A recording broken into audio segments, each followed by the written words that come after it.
Vamos então continuar aqui. Nós estamos na questão 265. Nós estamos vendo aqui o Novo Testamento, né? Revelações. Como interpretar a antiga sentença? Abre aspas. Deus fez o mundo do nada? Fecha aspas.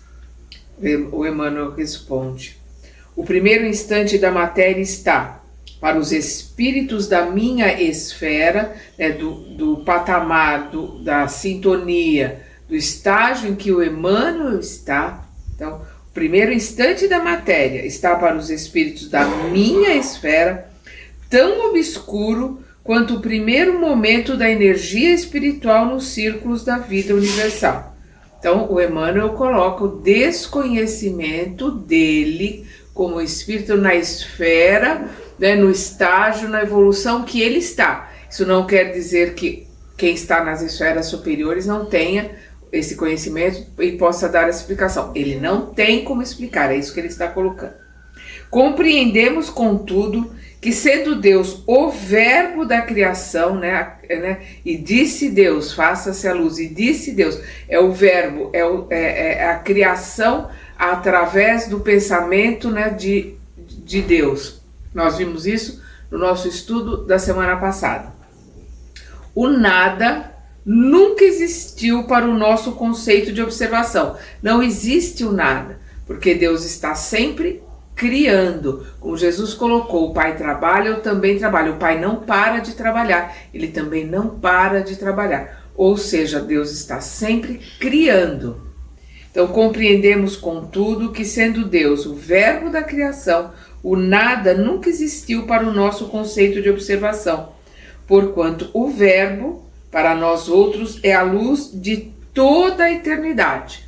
O verbo é a criação, é o hausto, como o André Luiz coloca, né? A respiração, a emanação de Deus. O nada não existe. Os dias da criação, nas antigas referências do Velho Testamento, correspondem a períodos inteiros da evolução geológica. Perdão, nós não podemos esquecer que o Velho Testamento, a Torá, né, que são 5 livros, os 5 primeiros livros são os livros colocados como mosaicos, né, de Moisés, o Pentateuco mosaico, eles são metáforas. Moisés está colocando ali metáforas. Então a gente precisa lembrar que terra em hebraico é Adamá. Então quando ele coloca Adão, né, que é traduzido como Adão, não é um homem, é a humanidade, é uma raça. Então ali toda a colocação Eva é um estágio posterior, porque Adão não fala, Adão ele é o estágio primitivo, como ele coloca, Adão é o primeiro estágio. E a simbologia de Eva é Adão segurando nos calcanhares de Eva, ou seja, aonde termina ali o conhecimento daquela humanidade, daquela raça, Eva continua dali, que é outra raça, com outro conhecimento. Então são colocações metafóricas, para a gente entender como uma historinha, para poder entender as metáforas e tudo que está colocado ali. Se perdeu muito na tradução do hebraico para o grego, na escola de Alexandria, que foi a Septuaginta, porque primeiro o hebraico não tem vogal. A vogal é colocada conforme o entendimento do texto. Então precisa ali do rabino, precisa ali do estudioso para poder decifrar o texto. Segundo, que não tem números, então as letras elas correspondem a números e as letras. E as letras têm uma simbologia. Então, numa determinada letra, além do que ela significa, tem toda uma simbologia por trás. E o judeu, né, o hebreu, trabalha com toda essa simbologia. Então a gente precisa entender que tudo que está ali no Velho Testamento são metáforas. E é o que o Emmanuel está colocando aqui. os dias da atividade do Criador, tal como nos refere o texto sagrado, e é preciso entender que o texto do Velho Testamento é sagrado, é a primeira revelação.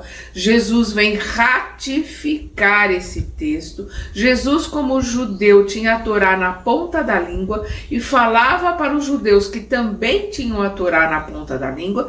Então, quando é para a gente entender as colocações do Jesus, do mestre que veio há 2000 anos atrás, nós precisamos entender pelo menos um pouco os conceitos, a história e os ensinamentos judaicos, para poder entender o que as pessoas e os discípulos estavam entendendo, né? Ouvindo de Jesus e como eles entendiam, porque eles entendiam dentro dos ensinamentos da Torá.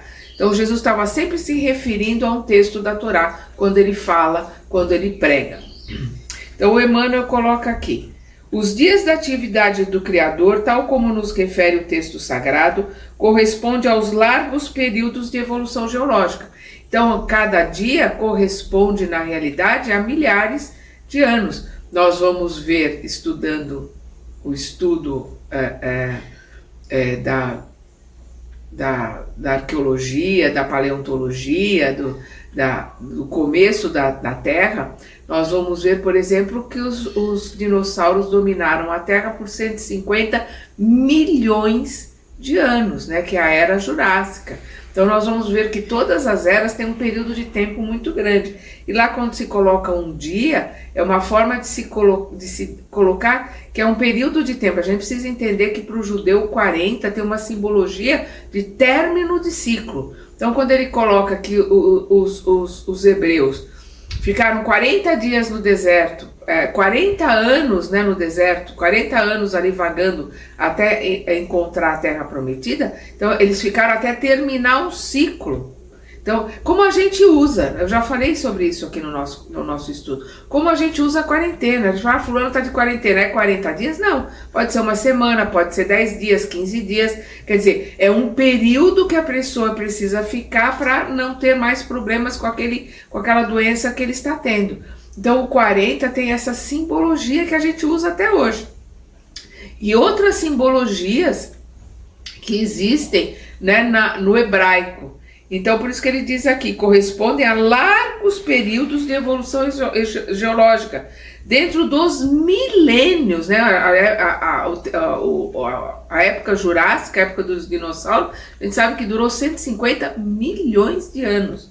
Então, dentro dos milênios indispensáveis ao trabalho da Gênese, né? Do começo da Gênese planetária, salientando-se que, com esses, a Bíblia, nós vamos lembrar que a Bíblia é rica em simbologia. A palavra Bíblia quer dizer a junção de livros, e nessa junção de livros, né, a Torá, que são o Gênesis, Êxodo, Levítico, Números e Deuteronômios, que são o Pentateuco mosaico, são ricas de ensinamentos e muito ricas de simbologia.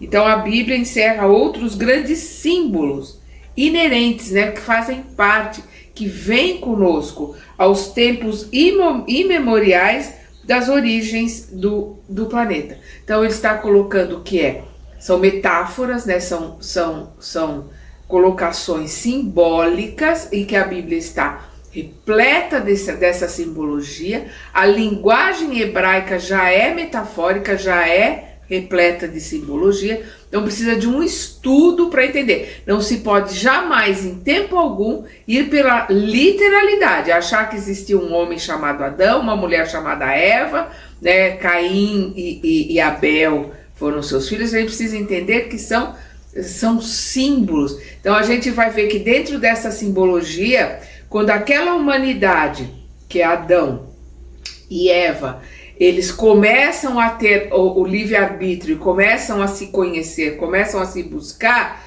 né, nós vamos ver que eles são afastados do paraíso. Por quê? Porque eles têm que buscar o conhecimento. Vamos lembrar, nós somos criados simples e ignorantes, ou seja, simples no sentido de um átomo e ignorantes no sentido de não conhecermos as coisas. Então, a hora que nós vamos começando a conhecer, nós vamos começando a buscar o entendimento para voltarmos, né, a Deus pelo nosso livre-arbítrio. E aí nós vamos lembrar que quando Caim mata Abel, que aí nós vamos uma quebra das leis, uma das quebras, porque as leis de Deus estão na nossa consciência. Então ele quebrou uma das leis de Deus. O que está sendo colocado lá? Deus ocultou a sua face. Ou seja, eles não tiveram mais a possibilidade de ter o contato com os seres representantes de Deus, né?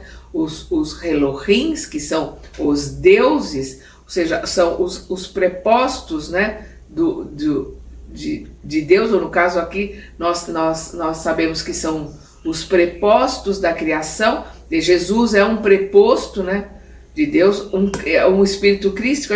Cristo não é sobrenome, né? Crístico é uma colocação, um espírito crístico é um espírito missionário, ou seja, é um Messias, é um espírito eleito, é aquele que foi coordenado por Deus para realizar determinada missão. Então, o espírito crístico, que cuidou da terra desde a sua criação, com outros espíritos que trabalham com ele, trabalham desde o Big Bang, vão trabalhando toda a criação e continuam governando a Terra. Outros crísticos, espíritos crísticos, governam os outros orbes. E acima do Cristo continua, do espírito crístico, né, continua a evolução. Quando ele fala o Messias, é o Cristo, né? Então Jesus, o Cristo, Jesus, o Messias, o ungido, o eleito, o escolhido por Deus. É isso que quer dizer a palavra Cristo. Qual a posição do Velho Testamento no quadro de valores da educação religiosa do homem? Então, às vezes você escuta pessoas dizerem que não, o Velho Testamento está ultrapassado, o que interessa é o Novo Testamento. Nós não temos como entender o Novo Testamento, ou seja, a Boa Nova, as lições trazidas por Jesus, sem estudarmos e entendermos o Velho. Porque se ele ratificou, ou seja, tudo que está lá, ele está dando o seu selo. O que ele acrescentou, além do que Moisés trouxe, foi o amor. Amai-vos como eu vos amei. Porque amar a Deus acima de todas as coisas é uma lei mosaica. Amar ao próximo como a ti mesmo é uma lei mosaica. Nós vamos ver que os judeus têm 613 leis. Numa junção dos rabinos, né, dos mais famosos, eles colocaram para 10 leis, ficaram com os 10 mandamentos, que é o decálogo. E aí depois, numa outra junção, do qual Hilel, que é o avô de Gamaliel, e Gamaliel é o instrutor de Saulo, então Hilel já participando, ele coloca que se pode resumir a lei de mosaica em duas: amar a Deus acima de todas as coisas e ao próximo como a ti mesmo. Então, por isso que Jesus coloca como tu lês, né? Como o que está na lei. Aí ele coloca amar a Deus acima de todas as coisas e ao próximo como a ti mesmo, que foi o que esses rabinos, incluindo Hilel, colocou. Aí ele pergunta para Jesus, o fariseu pergunta para Jesus, quem é o meu próximo? E aí Jesus vem com a parábola do samaritano, porque é uma bofetada no fariseu, porque eles não consideram os samaritanos nem como judeus. E eles são, sim, é uma das 12 tribos, mas eles são desconsiderados. Ele é considerado como um pária, não é considerado nem como judeu. E aí Jesus mostra que o samaritano cumpriu a lei, o samaritano cumpriu aquilo que Deus pedia. E foi o irmão, foi o próximo daquele que estava caído. Porque o sacerdote preso às convenções, por isso que Jesus chama de sepulcro caiado, ele passa, mas como ele está nu, ele não sabe se ele é judeu ou não.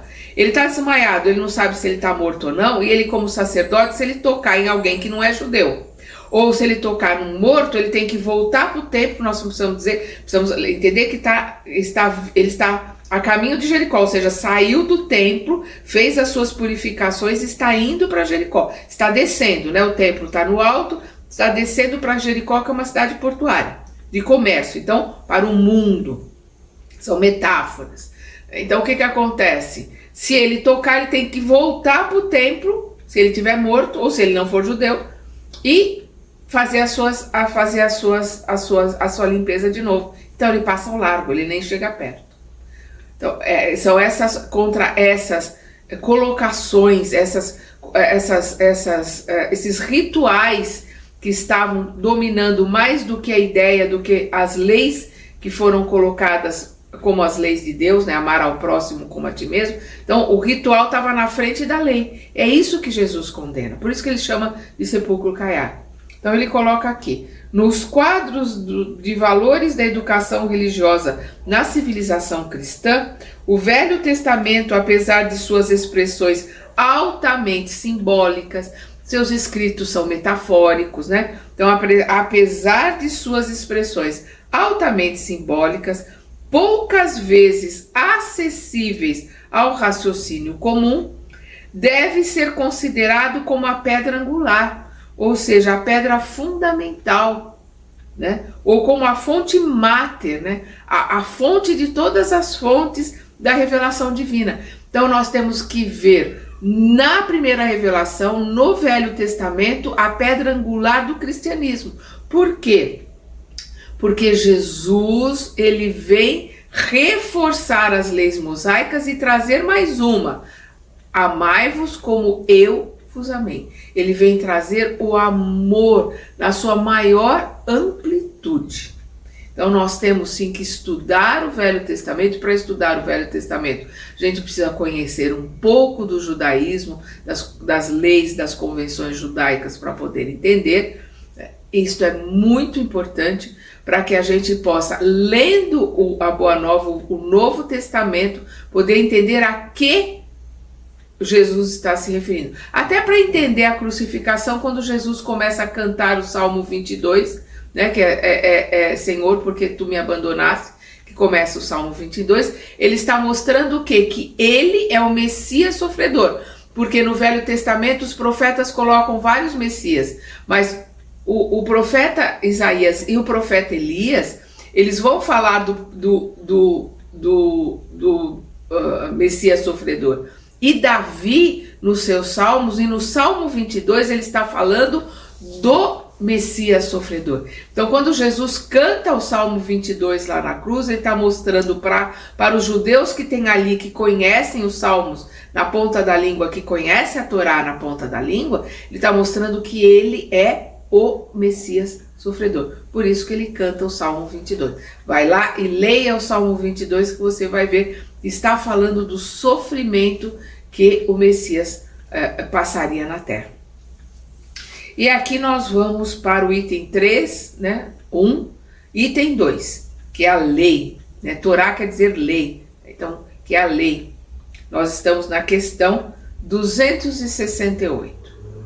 Aí a pergunta: os 10 mandamentos recebidos por Moisés no Sinai, base de toda a justiça até hoje no mundo, foram alterados pelas seitas religiosas? Então ele está perguntando se o decálogo, né, que são os 10 mandamentos, foram alterados pelas leis, pelas seitas religiosas. Ele coloca: as seitas religiosas de todos os tempos, pela influenciação de seus sacerdotes, procuram modificar os textos sagrados.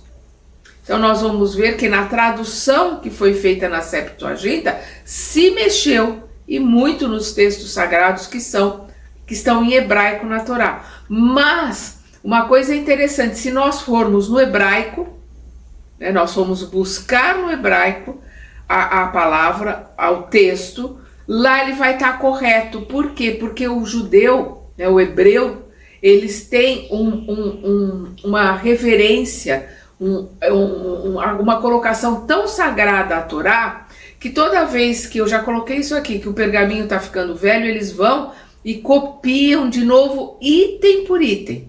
Eu até comentei a semana passada que foi encontrado um texto de 1000 anos antes de Cristo, que é a época do Isaías, né? 1000 anos antes de Cristo.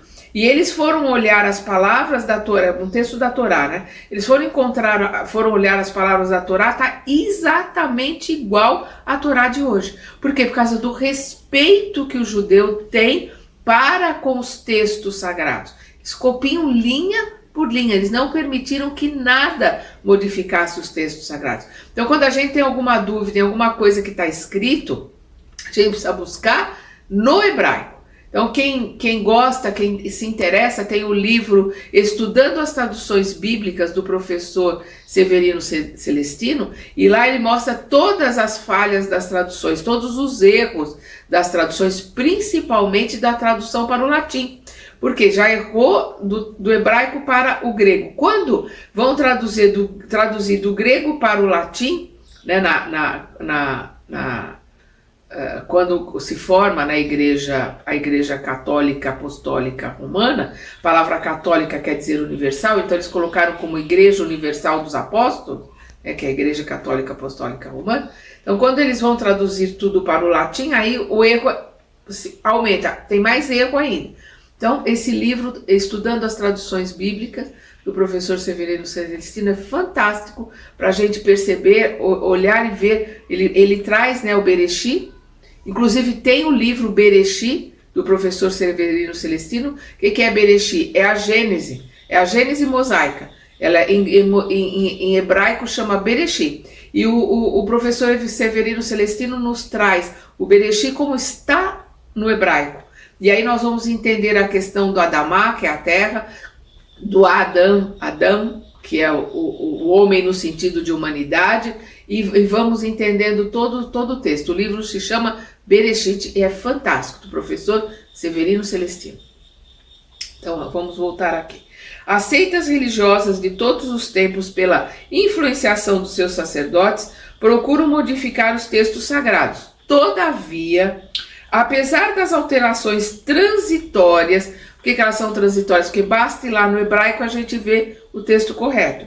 Os 10 mandamentos transmitidos à terra por intermédio de Moisés voltam sempre a ressurgir na sua pureza primitiva, como base de todo o direito do mundo, sustentáculo de todos os códigos da justiça terrestre. Por quê? Basta ir lá buscar na Torá, no hebraico, vai ter o texto exatamente como ele era 1.300 anos antes de Cristo, que é quando Moisés traz, né, a Gênese, quando Moisés traz o Decálogo, né, os 10 mandamentos.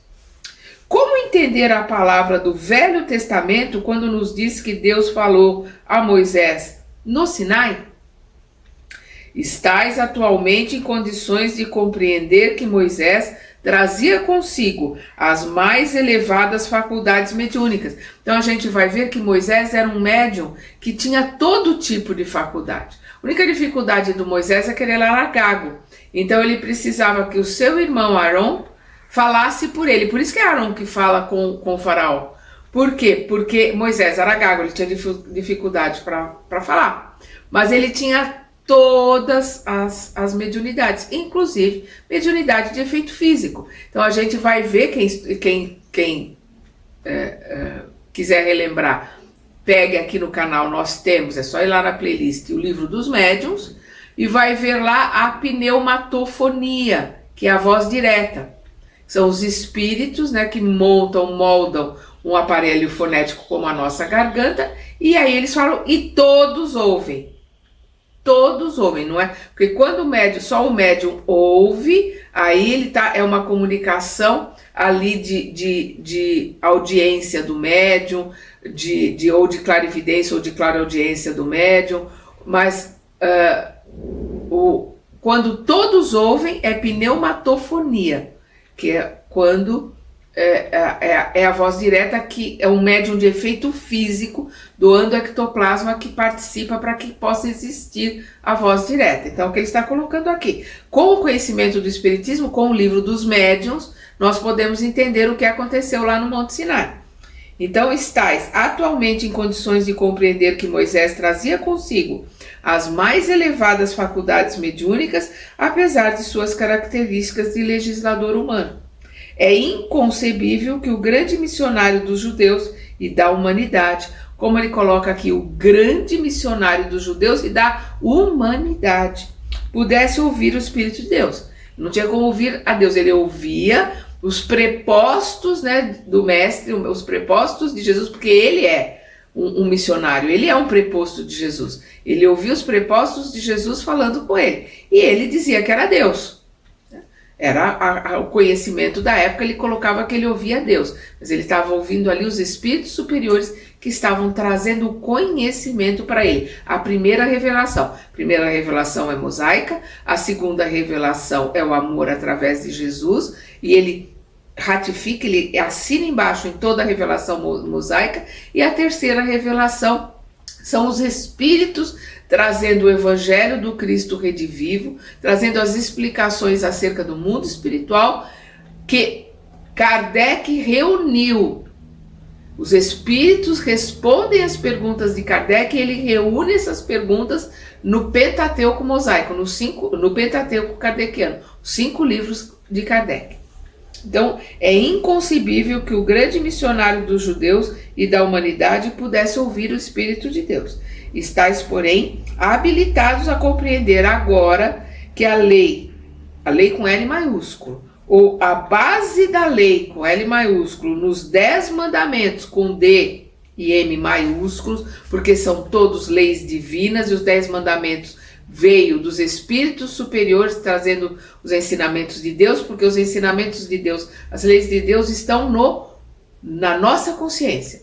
E os profetas vieram relembrar. Moisés é um desses profetas, é um desses missionários, né, desses prepostos de Jesus que vieram relembrar as leis de Deus. Então, os 10 mandamentos, eles estão nos relembrando as leis de Deus que estão na nossa consciência. Foi-lhe ditada, né? Então, aqui a lei, ou a base da lei nos 10 mandamentos, foi ditada a Moisés pelos emissários de Jesus. O que ele chama lá de a voz de Deus, são os prepostos de Jesus que estão falando com ele por pneumatofonia. Porquanto todos os movimentos de evolução material e espiritual do orbe se processam, como até hoje se processam, sobre o seu augusto e misericordioso patrocínio, né? Sobre a égide, né? Sobre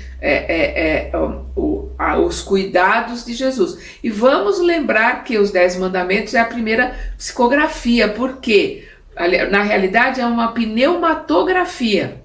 Quando os espíritos escrevem sem usar a mão, sem usar a inteligência, sem usar o médium. Eles não usaram Moisés para escrever na pedra. Eles entregaram a pedra escrita ali, né, para Moisés. Então é pneumatografia, é a escrita direta. Então teve a voz direta, teve a escrita direta, que foi a primeira, né, pneumatografia que se tem notícia, que são os espíritos escrevendo na pedra, entregando a pedra com os 10 mandamentos para Moisés.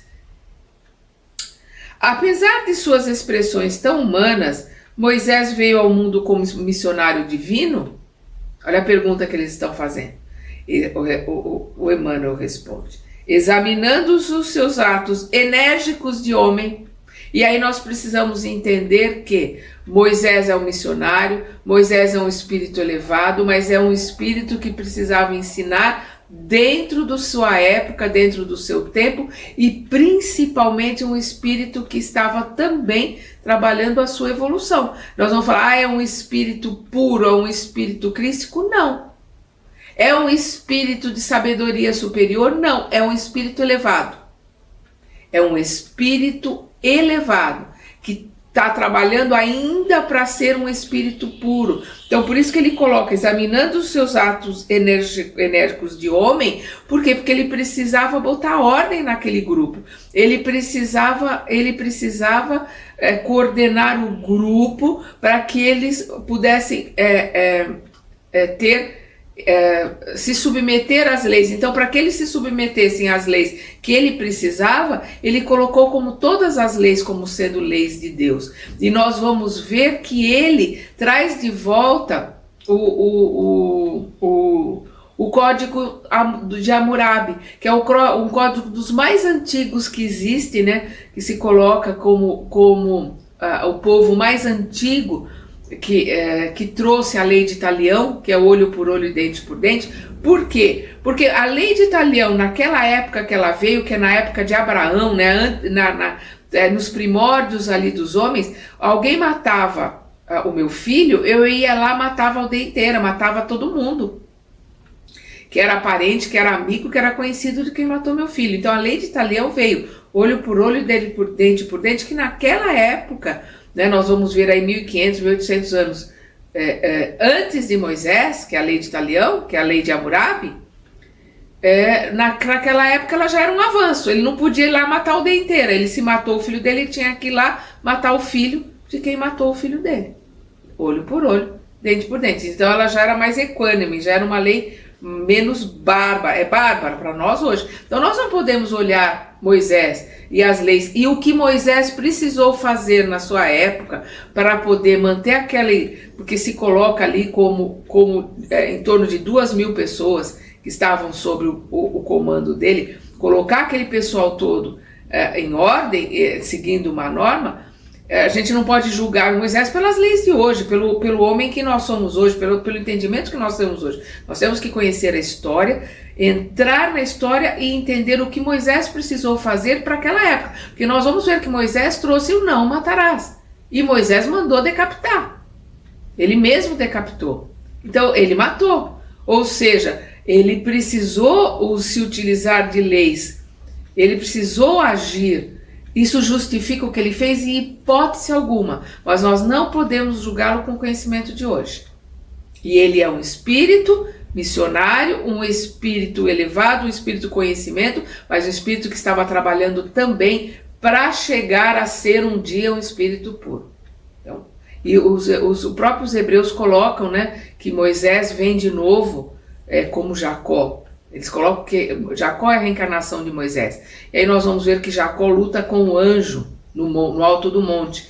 E aí também é uma metáfora, né? Uma luta interna do bem com o mal. Ele vence o anjo e aí ele muda de nome. Ele deixa de se chamar Jacó para se chamar Israel. Então nós vamos ver que a partir daí ele é tratado como Israel, né? Que quer dizer, se eu não, me fugiu agora, né? Porque trabalha para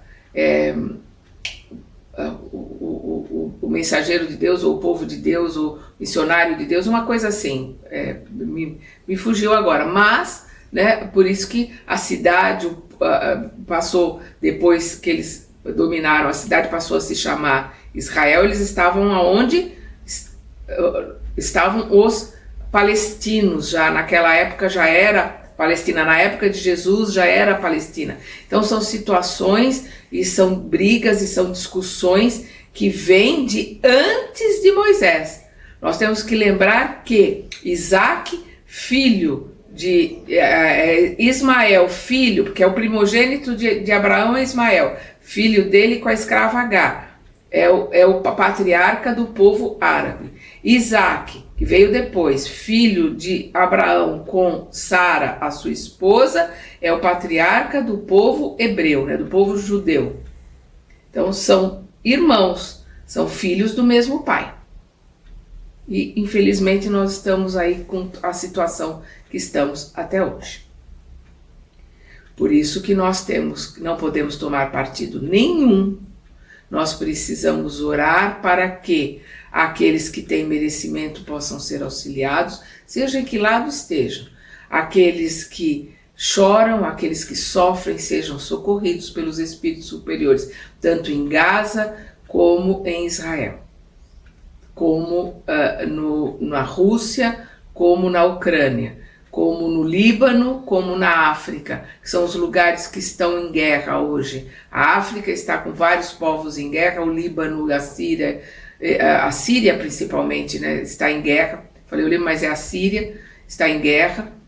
Nós temos que orar por todos aqueles que choram, que sofrem, e mandar as nossas energias para os espíritos superiores que trabalham com essas falanges, né, que vão socorrer aqueles que estão sofrendo, aqueles que estão, né, dentro dessas situações por provas, por expiação. Não importa, não cabe a gente julgar. A gente tem que trabalhar com os espíritos superiores que estão socorrendo aqueles que merecem ser auxiliados, merecem ser socorridos.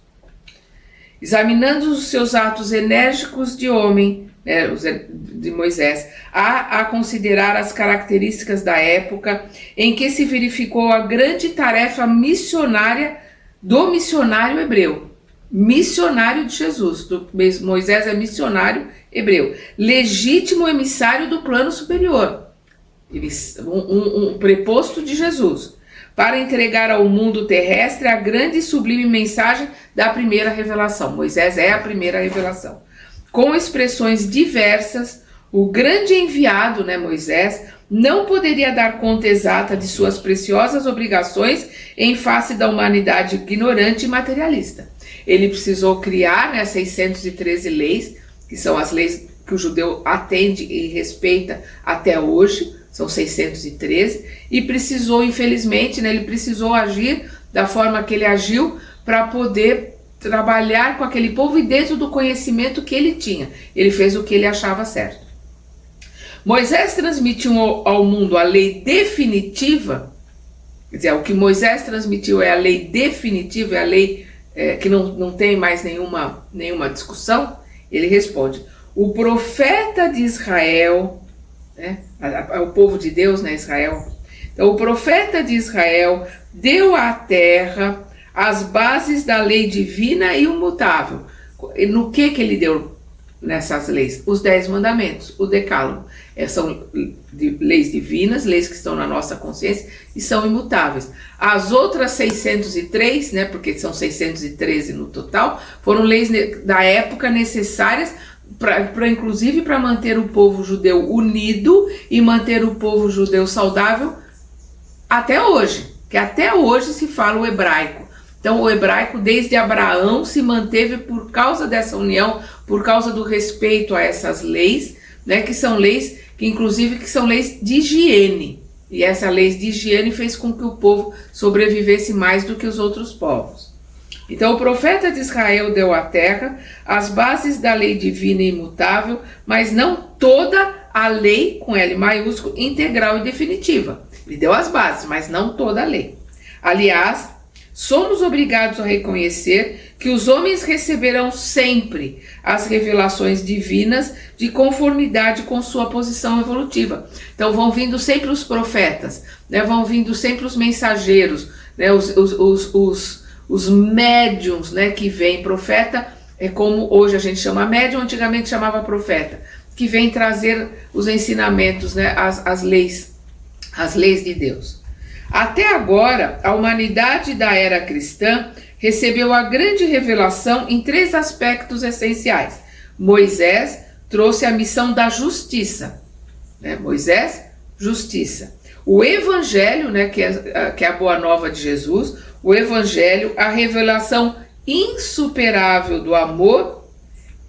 Jesus trouxe o amor, né, que é a segunda revelação. Amai-vos como eu vos amei. E o Espiritismo, em sua feição de cristianismo redivivo, trazendo de novo, né, o cristianismo dos seus primórdios, ali do seu começo, por isso o cristianismo redivivo, traz por sua vez a sublime tarefa da verdade. Moisés, justiça, Jesus, amor, e o Espiritismo, a doutrina espírita, a verdade. Por isso que a gente sabe que são os prepostos, né, os trabalhadores representantes de Jesus, que formam a egrégora do Espírito da Verdade. Jesus se coloca como o Espírito da Verdade e a codificação, né, como a verdade. Então vou repetir aqui. Moisés trouxe a missão da justiça, o Evangelho, a revelação insuperável do amor, e o Espiritismo, em sua feição de cristianismo redivivo, traz por sua vez a sublime tarefa da verdade. No centro das 3 revelações encontra-se Jesus Cristo, como o fundamento de toda a luz e de toda a sabedoria. É que, com o amor, com A maiúsculo, né, o amor incondicional, o amor que o Cristo nos trouxe, a lei com L maiúsculo, a lei de Deus, manifestou-se na terra no seu esplendor máximo. Então é com o amor que Jesus trouxe que a lei de Deus se manifestou na terra no seu esplendor máximo, né? Porque a gente não consegue entender né? Nós estamos aprendendo a amar, a gente consegue entender o que é o amor do Cristo para conosco, né? Que nos ama, que comanda a terra, que nos orienta e que está no comando até hoje e estará sempre, né? Porque Ele é o governador da terra. Então, é com o amor, a lei, com o amor a lei manifestou-se na terra no seu esplendor máximo. A justiça e a verdade, justiça com J maiúsculo, verdade com V maiúsculo, nada mais são que os instrumentos divinos. O que são os instrumentos? Instrumento é material de trabalho. Nada mais são que os instrumentos divinos de sua exteriorização. Então, são o material de trabalho, o material com que Deus trabalha, né, aqui na terra junto a nós. Então, a justiça e a verdade nada mais são que os instrumentos divinos de sua exteriorização, da sua forma, né, de trabalho, da sua forma de exteriorizar, de existir, de aparecer aqui na terra, com aquele Cordeiro de Deus, né? Cordeiro é aquele que se sacrificou. Quem é o Cordeiro de Deus? Jesus. Então, né, com aquele Cordeiro de Deus, Jesus, alma da redenção de toda a humanidade, né? Que veio ensinar o caminho. Ele é a verdade, ele é o caminho, a verdade e a vida. Ele veio nos ensinar o caminho. A justiça, portanto, lhe aplainou os caminhos e a verdade, né? Vamos lembrar que a verdade é a doutrina espírita, é a verdade, é a terceira revelação. Então, a justiça, portanto, lhe aplanou os caminhos, e a verdade, conseguintemente, esclarece os seus divinos ensinamentos. Então, a doutrina espírita, trazendo a verdade, né, através do Espírito da verdade, esclarece os seus divinos ensinamentos. Eis porque, com o Espiritismo simbolizando a terceira revelação da lei, o homem terreno se prepara, aguardando as sublimadas realizações do seu futuro espiritual nos milênios por vindouros.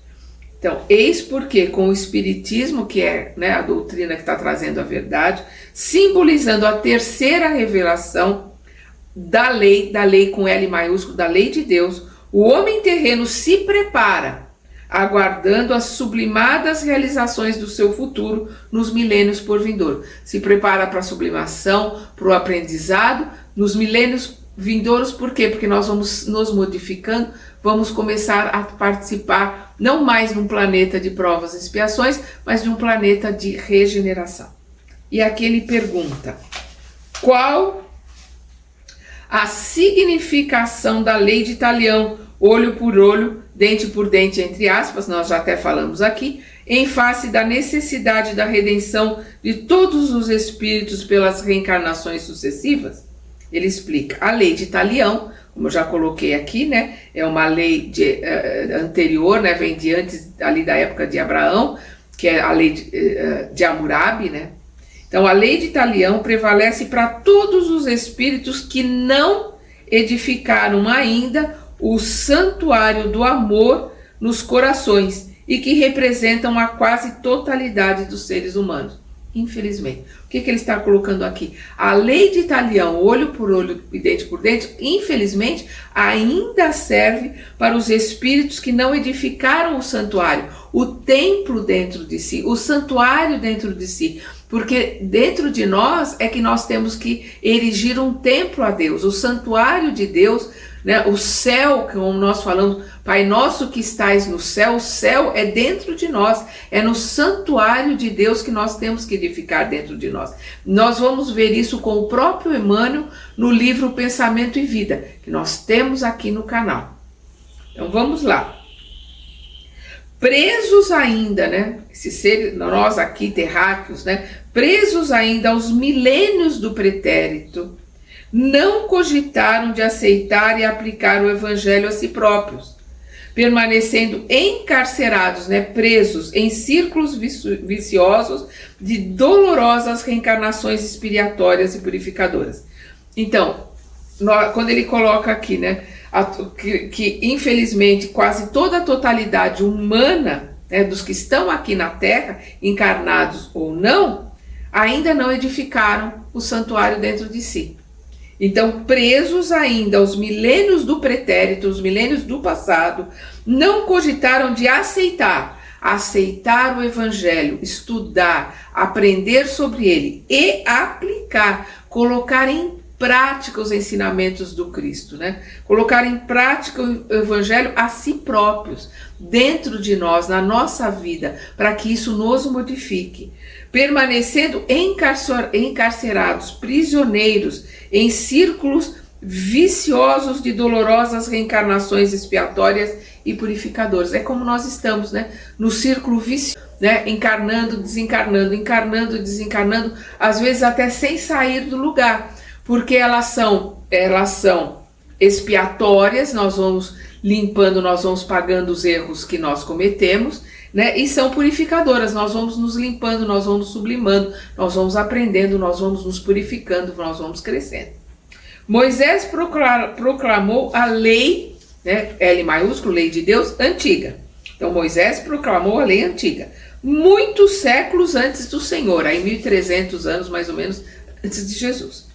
Como já foi dito, o profeta hebraico apresentava a revelação, com R maiúsculo, com a face divina da justiça. Moisés veio trazer a justiça. Mas com Jesus, o homem do mundo recebeu o código perfeito do amor. Com o evangelho, a segunda revelação, o terráqueo, né, o homem aqui do mundo, encarnado ou não, recebeu a lei do amor, o amor incondicional, o amai-vos, né, como eu vos amei. Aprender a amar o amor do Cristo, o amor do eleito, né? Eleito é aquele que transitou no seu caminhar sem desvios. Então nós vamos ver que a diferença de um missionário, né, como um profeta, como Moisés, como Buda, como Krishna e outros, porque eles são missionários, né? Eles vêm com uma missão. Jesus é o eleito é aquele que começou igualzinho a todos nós, no átomo, simples. Começou ignorante, sem saber nada, mas fez todo o seu caminhar sem se desviar. Foi aprendendo e caminhando sem se perder no caminho, numa linha reta até chegar ao espírito sábio, ao espírito puro, ao espírito elevado, ao espírito crístico. Esse que é o eleito. Então é o que ele coloca, mas com Jesus, né, que é o homem do mundo, recebeu o código perfeito do amor.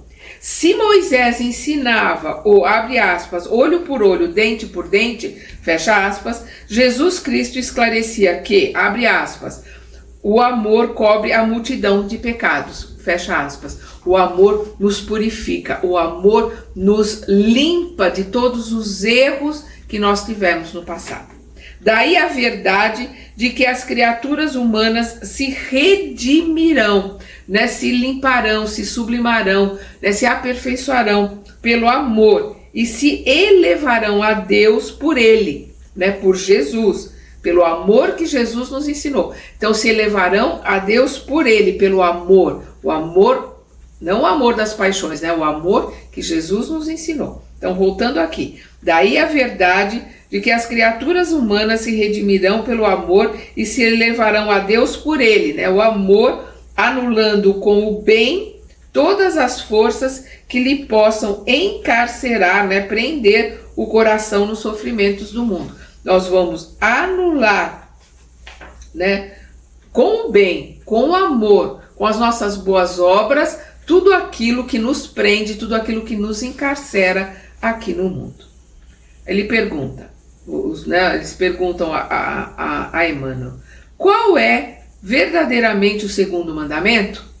Abre aspas, não farás imagens esculpidas das coisas que estão nos céus, fecha aspas, etc. Ou, segundo alguns textos, né? Ou, abre aspas, não tomar o seu santo nome em vão, fecha aspas, conforme o ensinamento da Igreja Católica de Roma.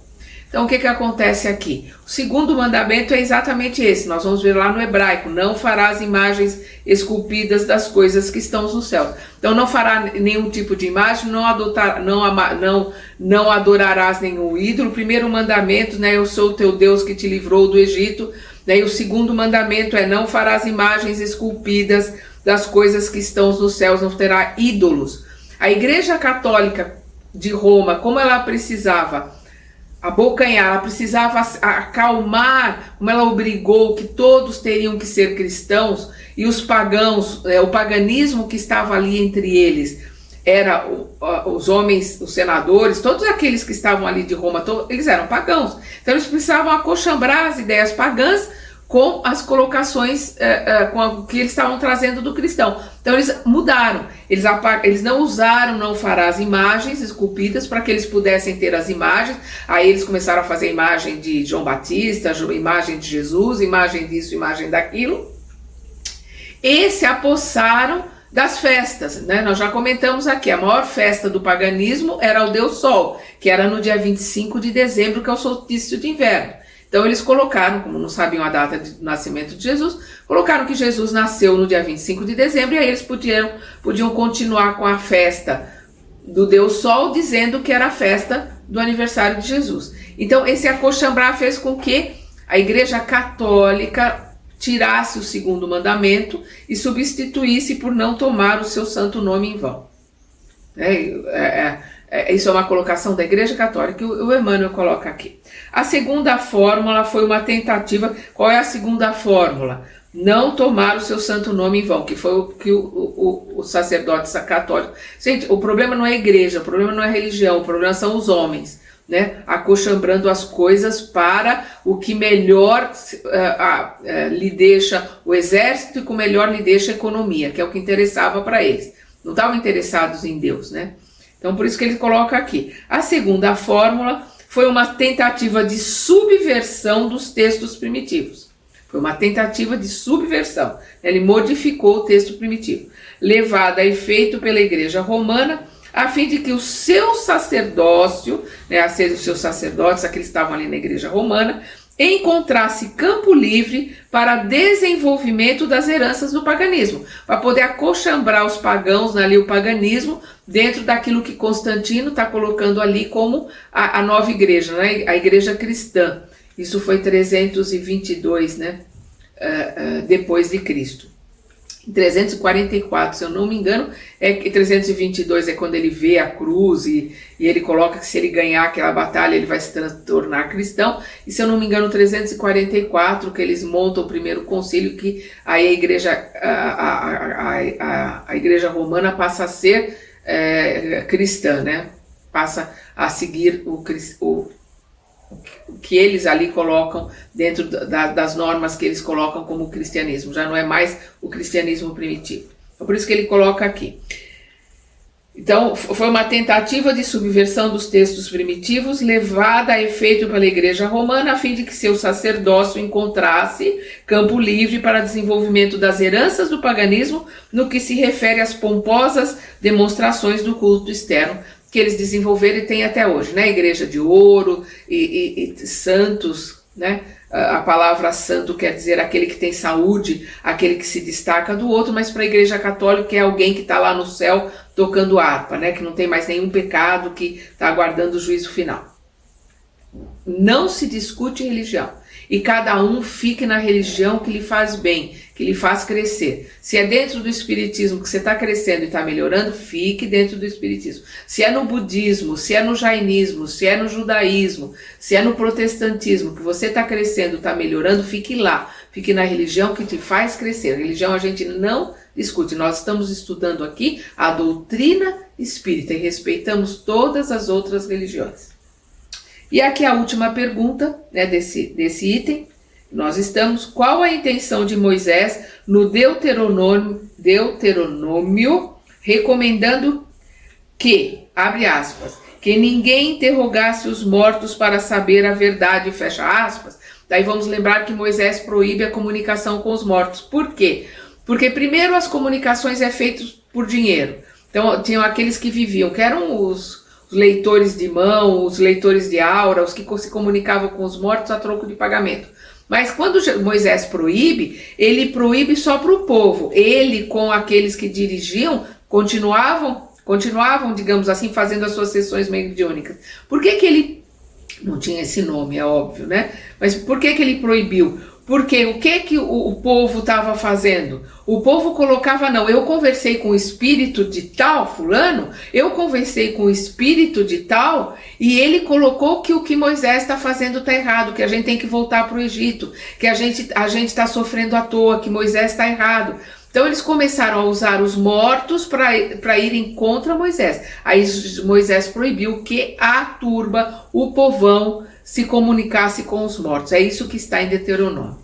E nós vamos ver que depois lá na frente, nós vamos ver que o próprio Moisés e os que estavam ali continuavam se comunicando com os seus que eles chamavam, né, de ancestrais, com os seus entes queridos já desencarnados. Mas o povão foi proibido porque estava usando como arma contra Moisés. Moisés era muito inteligente, muito culto, vamos lembrar que ele estudou junto com os sacerdotes, né, do Egito, porque ele foi criado como um filho de Faraó.